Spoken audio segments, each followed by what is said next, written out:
हद कर दी ठाकुर जी ने। सेवा में, प्यार में, ऐसा प्यार तो कोई कर ही नहीं सकता जितना प्यार मेरे ठाकुर जी अपने निष्काम सच्चे प्रेमियों से करते हैं। प्रारब्ध आया, एक बीमारी लग गई।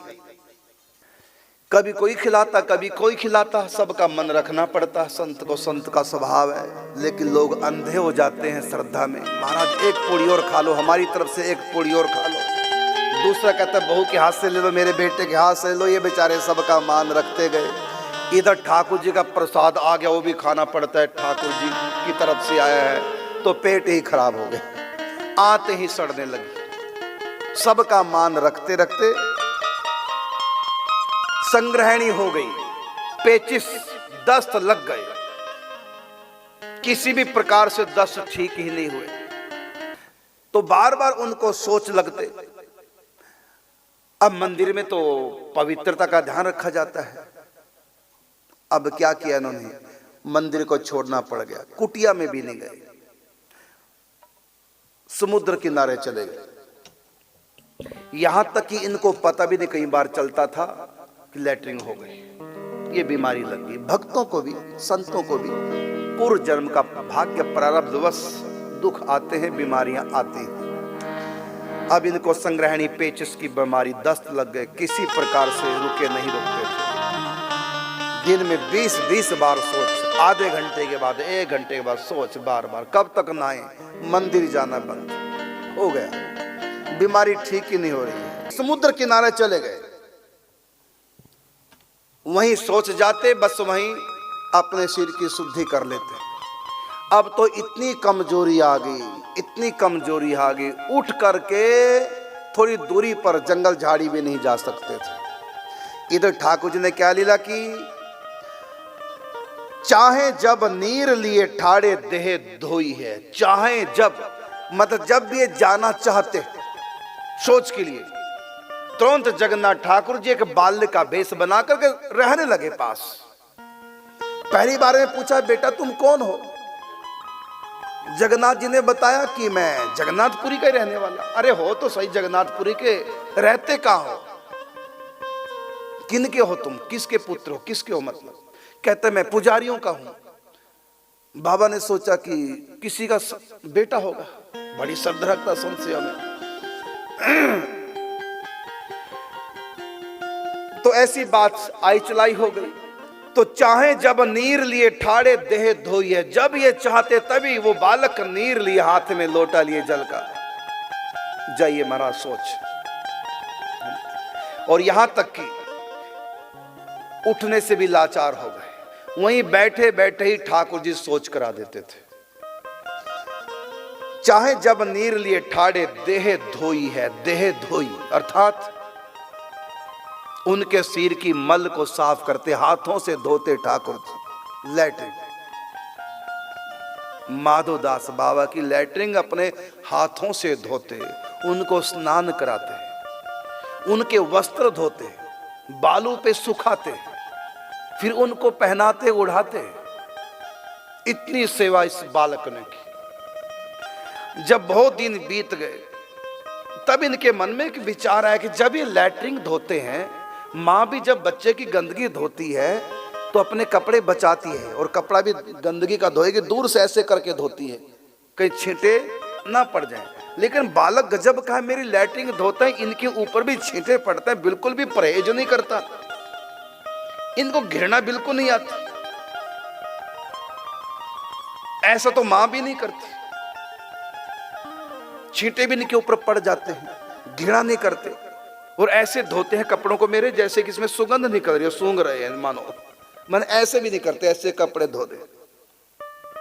क्या गजब का, कहीं मेरे ठाकुर जी तो नहीं? साधारण बालक तो ऐसा नहीं हो सकता, कोई इंसान तो ऐसा नहीं हो सकता। मां से अधिक कौन प्रेम करेगी बच्चे को? वो मां भी बच्चे की गंदगी धोते समय ध्यान रखती है कि मेरे ऊपर छींटे ना पड़े, अर्थात वो भी बच्चे की गंदगी को गंदगी मानती है। लेकिन ये बालक गजब का, इनके ऊपर छींटे पड़ते हैं और मेरे अंगों को धोते अपने हाथों से, बिल्कुल भी घृणा नहीं करते। इतनी श्रद्धा किसी के संत के प्रति हो ना, कहिए मेरे ठाकुर जी तो नहीं छद्म भेष में आए हो मेरी सेवा के लिए। मन में विचार उठा कि ठाकुर जी होना हो। ऐसा मन में विचार करके बालक की तरफ देखते बोले कि मैंने तुमको जान लिया है। चरणों में गिर गए बालक, उठ के खड़े तो हो नहीं सके थे, चरणों में गिर गए क्योंकि कमजोर बहुत हो चुके थे। बताओ आप कौन है? मैंने आपको पहचान लिया, अब आप मुझसे छुप नहीं सकते, मेरे साथ छल नहीं कर सकते। करके विचार ओ निहारी कहीं जानो, मैं तो देत हूं अपार दुख, ईशता ले खोई है। आपने अपना भगवान पना भी छोड़ दिया मेरे प्यार में, मेरी गंदगी धोने लगे। ईश्वर पना भी, भारत के प्रेम में भगवान ने जैसे रथ आंका, सारथी बन गए। प्रेम के बस पारथ रथ हाँ क्यों भूल गए ठकुराई, क्योंकि सबसे ऊंची प्रेम सगाई। भगवान अपनी ठकुराई भी भूल गए, अर्जुन के सारथी बन गए। और आज आपने ईशता ले खोई है, आपने अपना ईश्वर पना, अपनी ठकुराई, अपना भगवान पना, अपना ऐश्वर्या छोड़ दिया मेरे प्यार में पड़कर, और मेरी गंदगी को आप धोए और देत हो अपार दुख। मैंने आपको इतना दुख दिया, मेरे कारण से आपको गंदगी धोनी पड़ी। भगवान समझ गए मुझको पहचान लिया, अब तो मुझको प्रकट होना है। तो तुरंत भगवान प्रकट हुए और प्रकट होकर के गायब हो गए। अर्थात मैं ही जगन्नाथ तुम्हारी सेवा करता रहा। दर्शन हो गया। अब इनको विरह व्यापा, और इससे भी अधिक दुख उनको हुआ कि मेरे ठाकुर जी ने गंदगी धोई, मेरा मल धोया। और मैं कहता था बेटा वो ले आओ कपड़े, मेरे कपड़े धो दे मेरे, और सब करते थे जो मैं मन में चाहता वही करते थे। हाय मैंने क्या किया, भगवान को अपना नौकर बना लिया, अपना सेवक, अपना चाकर बना लिया। रोने लगा, अब मैं क्या मुख लेकर मंदिर में जाऊं।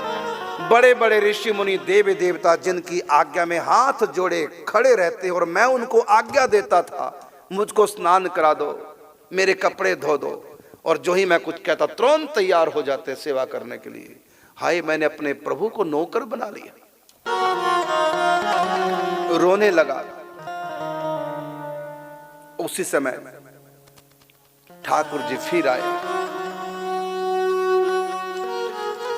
बालक के रूप में नहीं, साक्षात रूप से। रोते हुए माधव दास को अपने हृदय से लगाया, और भगवान ने कहा मैं जानता हूं तुम्हारे रोने का कारण, लेकिन सुन लो मेरी बात ध्यान से, कि आपने इस प्रकार का व्यवहार करके मुझको बहुत दुख दिया है। मैं जानता हूं आपके प्रेमिल स्वभाव को, आप भक्तों का प्यार पाने के लिए कुछ भी कर सकते हैं। ऐसी मैंने बहुत कथाएं सुनी हैं आपकी, सुखिया बन करके